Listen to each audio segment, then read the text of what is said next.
जिस मर्द को अल्लाह ताला ने 4 बीवियाँ रखने की इजाज़त दी है, वो कहता है कि मुझे मर्दाना कमज़ोरी है। ये तो मुझे ये उल्टा लॉजिक मुझे समझ नहीं आ रहा कि अल्लाह ताला ने अगर आपको 4 शादियों की इजाज़त दी है, इसका मतलब है कि अल्लाह ताला ने आपको उतनी ताकत भी दी है। आप सिर्फ़ खुद को ना देखें ना, अपने पार्टनर को भी देखें। वो भी इंसान है, आप कोई जिन से शादी नहीं कर रहे हैं, शाहे जिन्नात से आप शादी नहीं कर रहे कि भई आपको जो है ना मर्दाना ताकत की ज़रूरत है और आप कुश्तेकार हैं और आप सलाजीतकार हैं और आप जो है ना अल्लाह के बंदो, वो भी कोई अल्लाह की बंदी है, कोई वो लड़की है, तो उसका भी कोई ख़्याल करो। बाकी जो इस इतना आपका अगर लेंथ है, लंबाई है ना, इसमें से 1 सेंटीमीटर क्या मिलीमीटर का भी इज़ाफ़ा नहीं हो सकता। सवाल ही नहीं पैदा होता। ठीक है ना? ये फ़ज़ूल बात है, इन बातों से निकलिए। इस पर पैसा भी ज़ाया ना करें, अपना टाइम भी ज़ाया ना करें, अपना दिमाग भी ख़राब ना करें। ये पूरा पाकिस्तान इस चीज़ों में लगा हुआ है, खुदा के लिए इन चीज़ों से बाहर निकलो यार। टाइम का मसला, लोग कहते हैं कि टाइम हमारा बहुत कम है, बस फ़ारिग हो जाते हैं जल्दी। ये पूरे पाकिस्तान का मुश्तरका मसला है और मेरे ख़्याल में इसको मुश्तरका मफ़ादात काउंसिल से मंज़ूर भी करना चाहिए कि भाई इस मसले को मंज़ूर कर दिया जाए और इस पर बाकायदा कोई कमेटी बना दी जाए इसके हल के लिए। तो इस पर मैं बाद में कोई वीडियो बनाऊँगा अलग से कि टाइमिंग का मसला क्या है और टाइमिंग कितनी होती है नॉर्मली। मैं रिसर्च की बुनियाद पे आपके साथ चीज़ें शेयर करूँगा, टेंशन की कोई बात नहीं है। अस्सलामु अलैकुम, बिस्मिल्लाहिर्रहमानिर्रहीम। आज मैं मर्दाना कमज़ोरी पर बात करूँगा। ये हमारे पाकिस्तान का बहुत बड़ा मसला है या बनाया गया है। आपने देखा होगा हर बंदा, हर दूसरा बंदा वो कहता है कि भाई मुझे मर्दाना कमज़ोरी है और भागता रहता है। जब उसकी शादी का टाइम आता है तो वो कहता है कि भाई अब मुझे किसी हकीम के पास जाना है, किसी डॉक्टर के पास जाना है ताकि वो मुझे कोई दवाई दे और मेरा मसला हल हो जाए। ये इस पर मैं बात इसलिए कर रहा हूँ कि रिसेंटली बहुत सारे दोस्तों ने मुझे मैसेंजर पर मेरे साथ रब्ता किया और मुझे कहा कि भाई मुझे मसला है। मैंने कहा आप शादीशुदा हो? तो वो कहते हैं कि नहीं है। अक्सर केसेस में ऐसा होता है कि शादीशुदा नहीं होते।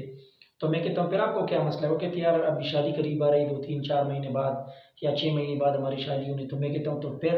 वो कहते हैं कि भाई कुछ आप दे दें हमें कोई इस तरह। मैं कहता हूँ यार आपको मसला क्या है? पहले मसला तो बताएँ। नहीं बस वो कहते नहीं यार कुछ कुछ दे दें आप। मैं कहता हूँ भाई आप अपना मसला बताएँ। तो उनको पता नहीं होता कि भाई वाक़ई में हमें कोई मसला है भी कि नहीं। लेकिन एक मिथ ऐसा बना हुआ है हमारे माशरे में कि लोग आपको बताएँगे, आपके दोस्त, करीबी दोस्त जो है ना वो आपके सबसे बड़े दुश्मन होते हैं। मैं आपको ये गारंटी कर सकता हूँ। वो आपको बताएँगे कि भाई आप कमज़ोर हैं और किसी हकीम के पास जाएँ वरना शर्मिंदगी होगी और ये होगा वो सारी फ़ज़ूल बातें हैं। मैं कसम से आपको बता सकता हूँ 99% 99% इसमें झूठ आपको बताया जाता है और आप धोखे का शिकार हो जाते हैं और गलतफ़हमी का शिकार हो जाते हैं और आप कहते हैं कि यार मैं तो इस काबिल ही नहीं हूँ कि मैं शादी करूँ। भाई क्यों? मसला क्या है? जब अल्लाह ताला ने आपको पैदा किया है तो क्या मैन्युफैक्चरिंग फ़ॉल्ट आप में जो है ना वो छोड़ के भेजा है आपको? ऐसा तो नहीं है। तो और दूसरी बात, ये कमज़ोरी सिर्फ़ मर्दों को क्यों होती है? औरतों की क्यों नहीं होती? आपने कभी सुना है कि ज़नाना कमज़ोरी? बहुत कम। यानी ये मर्दों ने एक बस पता नहीं क्या मसला इनको हुआ है कि बस इस चीज़ के पीछे लगे हुए हैं। ठीक है, जेन्युइन मसाइल इसमें होते हैं लेकिन मैं आपको बता दूँ कि 5% भी नहीं है वो। मुझे पता है। मेरे पास 100 से ज़्यादा अगर केस आए हैं तो उसमें से 3 या 4 बंदों को मैंने दवाई दी है कि भाई उनका क्या आपका मसला जेन्युइन है, आपको वाक़ई में कोई प्रॉब्लम है। उसके अलावा जितने भी थे यकीन जानो मैं आपको बता सकता हूँ हल्फ़न कि उनको मैंने कहा कि भई आपको सिर्फ़ नफ़सियाती मसला है, आपको किसी ने बताया कि आप इस चीज़ के काबिल हैं नहीं, वरना आपको कोई प्रॉब्लम नहीं है। तो फिर वो जब मैं उनको तसल्ली करा देता हूँ, वो कहते हैं यार वाक़ई हम तो ठीक हैं। और यकीन जानो मेरे कई दोस्त ऐसे हैं कि वो जब शादियों के करीब आती है 1-2 महीने पहले कहते हैं यार क्या करूँ? किसके पास जाऊँ? क्या करूँ? मैं कहता हूँ यार तू शादी कर, खुदा न ख़ास्ता अगर आपको कोई मसला हुआ ना तो मेरे पास आ और जितना जुर्माना तू कहता है मैं आपको देने के लिए तैयार हूँ। दवाई भी मैं दूँगा, जुर्माना भी मैं दूँगा। और मेरे पास दवाइयाँ पड़ी होती हैं, मैं देता नहीं हूँ उनको। मुझे पता है इनको मसला है नहीं और ये मुफ़्त में जो है ना अगर दवाई आप खाएँगे तो आपको नुकसान होगा, फ़ायदा तो कोई नहीं होना है फिर। मुफ़्त में आप दवाई क्यों खा रहे हैं? क्या मसला है? अल्लाह ताला ने आपको इतनी ताकत दी है यार एक बात मेरी समझ में नहीं आ रही कि अल्लाह ताला ने मर्द को 4 बीवियाँ रखने की इजाज़त दी है, 4 शादियों की इजाज़त दी है। जिस मर्द को अल्लाह ताला ने 4 बीवियाँ रखने की इजाज़त दी है, वो कहता है कि मुझे मर्दाना कमज़ोरी है। ये तो मुझे ये उल्टा लॉजिक मुझे समझ नहीं आ रहा कि अल्लाह ताला ने अगर आपको 4 शादियों की इजाज़त दी है, इसका मतलब है कि अल्लाह ताला ने आपको उतनी ताकत भी दी है। अब लोग कहते हैं कमज़ोरी है, कमज़ोरी है, कमज़ोरी है। यार कहाँ से कमज़ोरी आ जाती है? मुझे तो ये बात समझ नहीं आती। इसमें 2 चीज़ें अहम हैं।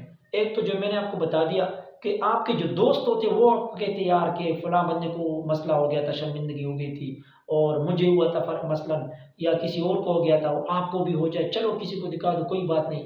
और हकीम के पास जब आप जाते हैं तो आपको ऐसा टाँका लगाता है ना, कुश्ते चांदी, कुश्ते तांबा, कुश्ते पता नहीं फलाँ, ऐसे कुश्ते आपको खिलाता है ना, और कक और पता नहीं, यकीन जानो ना मेरे एक बात करता हूँ दूसरी याद आती है। एक दोस्त थे माशाल्लाह, हट्टे-कट्टे सही बॉडी बिल्डर थे वो, सही पहलवान थे माशाल्लाह से, बेहतरीन उसकी बॉडी थी। वो कह रहे थे भाई मेरा मैदा ख़राब है, कोई मसला है? मैंने कहा भाई थोड़ी सी हिस्ट्री मुझे बताओ, क्यों ख़राब हुआ, कोई आपको अंदाज़ा है क्या? उसने कहा यार और तो कुछ ख़ास नहीं, बस जब मैं शादी कर रहा था तो मैं जवान था उस टाइम पे, 25 साल मेरी उम्र थी और बिल्कुल मतलब मैंने कोई गलत काम वगैरह भी नहीं किए थे, बिल्कुल फ्रेश था मैं। लेकिन दोस्तों ने मुझे बताया कि भाई किसी हकीम के पास जाओ, ऐसा ना हो कि आपको शर्मिंदगी हो जाए और ये वो। तो मैं हकीम के पास गया और उसको मैंने कहा कि यार कुछ मुझे दो। तो हकीम ने मुझे कट दिया और उसने कहा कि इसको आपने आधे चावल या चावल की मिकदार में पता नहीं दूध के साथ उस तरह से तरीके से करके आपने इसको आपने इसको रात को लेना है। तो उसने कहा कि मैंने एक दिन लिया, दूसरे दिन लिया, और हकीम ने तरतीब बताई थी कि हफ्ते में 1 या 2 दिन आपने खाना है और इतनी मिकदार में खाना है। उसने कहा कि मैंने 1-2 दिन खाने के बाद उसको ज़्यादा भी खा लिया, मिकदार भी बढ़ा दी और यानी जितने दिन हकीम ने बताए थे उससे भी ज़्यादा कर लिया। जब मैंने कुछ दिन इस्तेमाल किया तो उसने कहा कि मेरे मैदे और पेट में जलन शुरू हो गया और वो ऐसी जलन थी कि बिल्कुल काबिल बर्दाश्त नहीं थी। फिर मैं हकीम के पास गया, उसने फिर पक्कियाँ दी और ये वो कहते हैं कि 10 साल मेरी शादी को हो गए, मेरे बच्चे भी हैं, लेकिन आज तक मेरा मैदा ठीक नहीं हुआ, क्योंकि उस ज़ालिम के बच्चे ने उसको कक और कुश्ते खिलाए थे और उस बेचारे ने फिर गलतफहमी में आके यानी लालच में आके हद से ज़्यादा खा ली। तो बेड़ा उसका गर्क, अभी उसका मैदा ख़राब रहता है। क्यों? मैदे का उसने बेड़ा गर्क कर दिया। लोग सलाजीत खाते रहते कि भाई सलाजीत का उसमें था। यार अल्लाह के बंदे, आप ये देखो भी कि आपको सलाजीत की ज़रूरत है भी कि नहीं? क्या मसला है आपको? आप कंपनी से नई गाड़ी निकाल लेते हो, आप उसको मिस्त्री के पास लेके जाते हो, भाई इसका इंजन इसका पिस्टन ख़राब है, इसको बदलो। यार क्या मसला है? पिस्टन क्यों बदलो? कंपनी से नई गाड़ी आई है, आप उसका पिस्टन बदल रहे हो, क्या मसला है यार? फजूल में लोग लगे हुए हैं। जिन लोगों ने शादियाँ की हुई है 50-50 साल तक मतलब उनकी शादियाँ हैं, तो उनको तो अल्हम्दुलिल्लाह कोई मसला नहीं है। तो आप लोग कहते हैं कि हमारी शादी हो रही है और 30 और 25 साल आपकी एज है और आपको मसला है। क्या मसला है यार? कसम से मैं कहता हूँ कोई मसला, सिर्फ यहाँ का मसला है, आपका दिमाग यहाँ पे मसला है आपका। एक तो आपने यहाँ गलत कार्य की, याद माजी आपको यह तंग कर रहा है कि माजी में आपने कुछ गलत काम किए और उसकी वजह से आपको खौफ है, डर है कि भाई कहीं मैं लूज़ न कर जाऊँ। और दूसरी बात जो सबसे ज़्यादा इम्पोर्टेंट है और मेरे मुशाहिदे में जो बात आई है वो ये कि दोस्त वो आपको गलत गाइड करते कि भाई जाओ किसी के पास, कुछ नहीं होता, 5-6 हज़ार या 10,000 रुपये लगाओ। मैं कहता हूँ किसी के पास ना जाओ, नमाज़ पढ़ो, रिलैक्स करो, एंजॉय करो, मज़े करो। कसम से कुछ नहीं होता, कसम से मैं आपको 99% केसेस में कुछ नहीं होता। मैं आपको बताता हूँ, सिर्फ चंद केसेस, चंद लोग ऐसे हो सकते हैं जिनको वाकई में ये मसला हो या कोई बहुत बड़ी क्रॉनिक बीमारी में से गुजर के वो आए हों और उस बीमारी की वजह से और गर्म अद्वियात के इस्तेमाल की वजह से उनके जिस्म में अगर कोई मसला आया हो, ज़कावत हिस्स का, जल्दी फारिग होने का या किसी भी किस्म का, या मनी की कमी का, या जो है ना टाइमिंग का, ये मसाइल हो सकते हैं। लेकिन मैंने आपको बताया अगर कोई बहुत बड़ी बीमारी आप पे गुजरी और आपने बहुत अरसा हाई डोज एंटीबायोटिक वगैरह इस्तेमाल की हैं, तो फिर आपको ये मसला किसी हद तक हो सकता है। या फिर आपने हद से ज़्यादा गलत कार्य किए। मेरे अल्फाज को आप देख लें, सोच लें इस पे। हद से ज़्यादा अगर आपने गलत कार्य किए हैं, जिनसी अमल आपने किया है, आपने टैंकी बिल्कुल खाली कर दी है, तो फिर आपको मसला हो सकता है। अब मैं आपको बता रहा हूँ, नॉर्मली लोग करते रहते हैं, लेकिन फिर भी मैं आपको बता रहा हूँ कि उनको भी एक शादी से कोई टेंशन उनको नहीं होनी चाहिए। ये मैं आपको बता रहा हूँ। इसका ये मतलब नहीं कि आप गलत काम करते रहें। गलत काम से आपकी कमज़ोरी होती जाएगी, ये कन्फर्म है। लेकिन एक शादी बंदा, मैं कहता हूँ ना, सिंपल सी बात मैं आपको बता दूँ, मर्द मर्द होता है, मर्द मर्द होता है। बस इस बात को आप समझे। हर बात को डिटेल में बताना मेरे ख्याल में मुनासिब नहीं होता।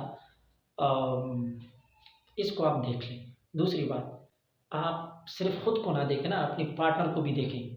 वो भी इंसान है। आप कोई जिन से शादी नहीं कर रहे हैं, शाही जिन्नात से आप शादी नहीं कर रहे कि भाई आपको जो है ना मर्दाना ताकत की ज़रूरत है और आप कुश्तेकार हैं और आप सलाजीतकार हैं और आप जो है ना, अल्लाह के बंदो, वो भी कोई अल्लाह की बंदी है, कोई वो लड़की है, तो उसका भी कोई ख्याल करो। ऐसा ना हो कि आप जो है ना जानवर बन जाओ और उसका बेड़ा गर्क कर दो। मैंने बहुत सारे दोस्त ऐसे देखे, यकीन जानो, कि वो इब्तिदा में अपने दोस्त उसको गलत मशवरा दे देते हैं, बाद में जब वो शादी करके आते हैं तो फिर वो कहते हैं कि यार हमने तो बहुत गलती हमसे हो गई, और फिर वो बीवी को जो है ना अस्पताल में घुमाते रहते हैं। कसम से मेरे पास ऐसे केसेस आए हैं।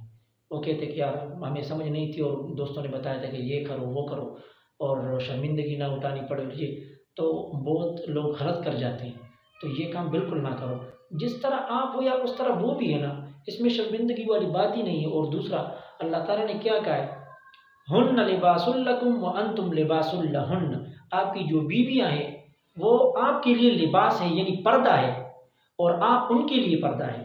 यानी आपकी शर्मगाह और उनकी शर्मगाह एक दूसरे के लिए वो पर्दा है। और आपका राज और उसका राज, आप दोनों के पास जो है ना वो एक पर्दा है, एक राज है। ये आपने किसी और के साथ डिस्कस नहीं करना है, ठीक है ना। तो अगर आपको मसला होता है फिर आप ज़ाहिर है तबीब के पास तो आप जाएंगे, फिर मेंशन करेंगे, डिस्कस करेंगे। लेकिन वैसे में दोस्तों की महफिल में इस तरह से इसको डिस्कस नहीं करना चाहिए। ये बहुत गलत बात है।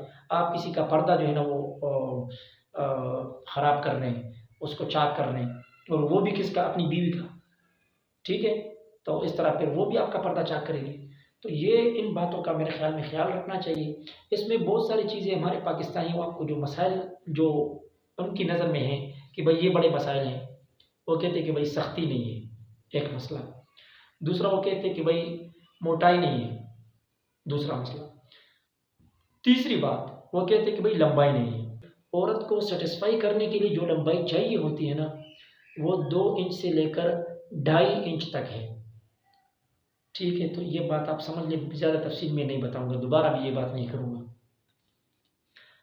मोटाई जितनी आपकी है ना वही रहेगी, उसमें इजाफा नहीं हो सकता।